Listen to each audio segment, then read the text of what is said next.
The Cold War is often remembered as a clash between superpowers, a world divided between Washington and Moscow, between capitalism and communism. But behind this visible conflict, another war was unfolding, quieter, more elusive, and in many ways, more dangerous. It was a war fought not with missiles, but with ideas, faith, and information. At the center of it stood an institution few would expect to play such a decisive role: the Vatican. Hidden behind ancient walls and sacred rituals, the Holy See was not merely a spiritual authority. It became a strategic actor in a global struggle that would shape the modern world. And as historians continue to uncover fragments of this hidden history, one question remains. How far did the Vatican go in its secret war against communism? From the earliest days of the Cold War, the Vatican positioned itself as one of the most determined ideological opponents of communism. Under the leadership of Pope Pius XII, the Church framed communism not just as a political threat, but as a spiritual one, an atheistic doctrine that sought to dismantle religion itself. In 1949, this stance became official doctrine, when the Vatican issued a decree excommunicating any Catholic who supported or collaborated with communist ideology.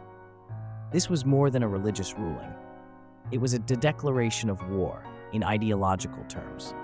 At a time when much of Eastern Europe was falling behind the Iron Curtain, the Vatican found itself isolated, fighting what some historians describe as a solitary war, relying on diplomacy, underground networks, and moral authority to maintain influence in territories increasingly hostile to religion.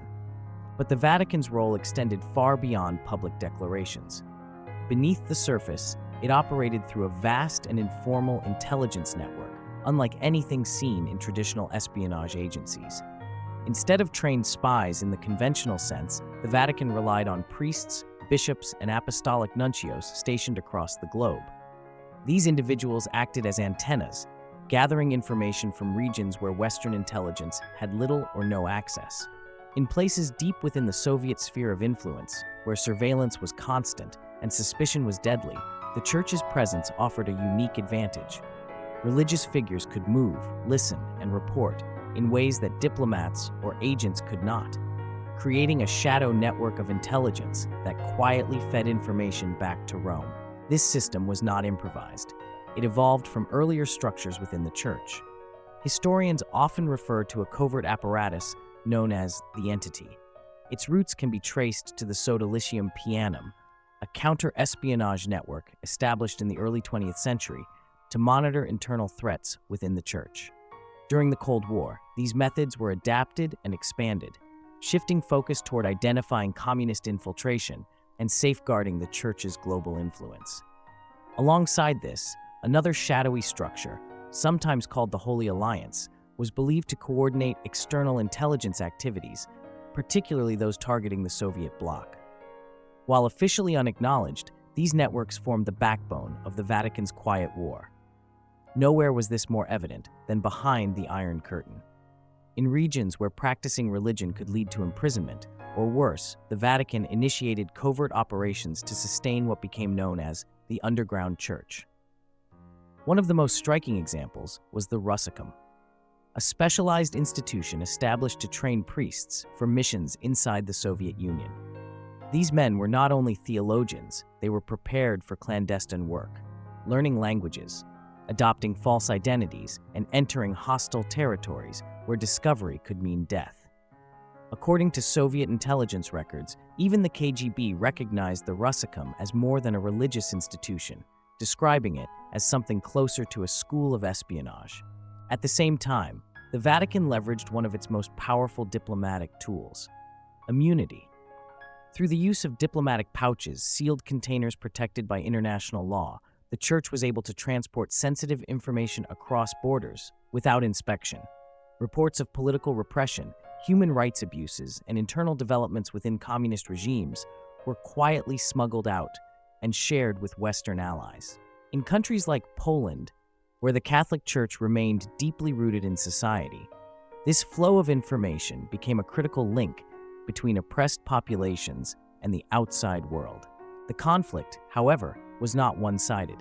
The Soviet Union viewed the Vatican as a profound ideological threat, perhaps even more dangerous than military opposition, because faith could not be easily suppressed by force alone.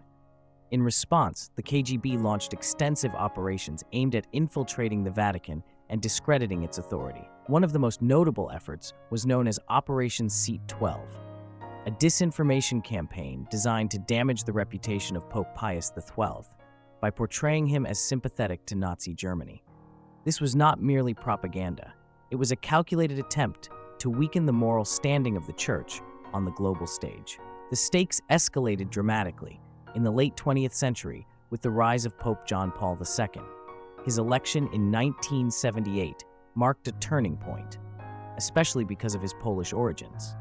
He came from a nation deeply scarred by both Nazi occupation and communist rule.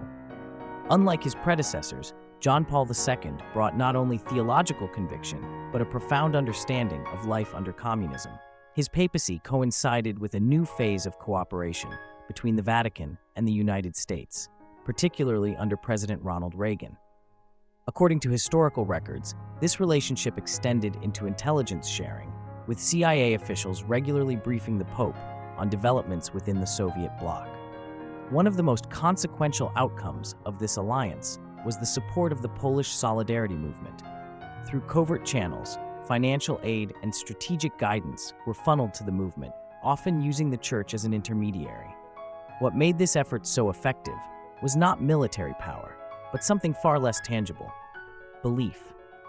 John Paul II's visits to Poland ignited a sense of unity and resistance among millions, exposing the fragility of a system that relied on fear to maintain control.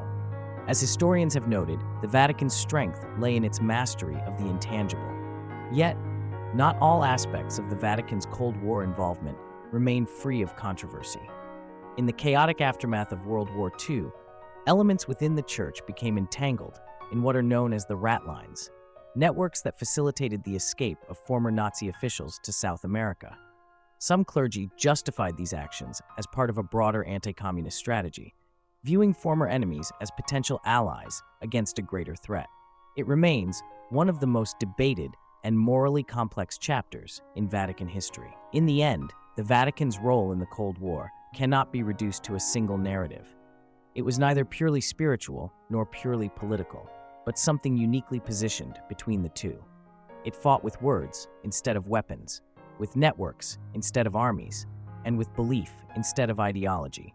And while the Cold War officially ended with the collapse of the Soviet Union, the legacy of this hidden conflict still echoes today.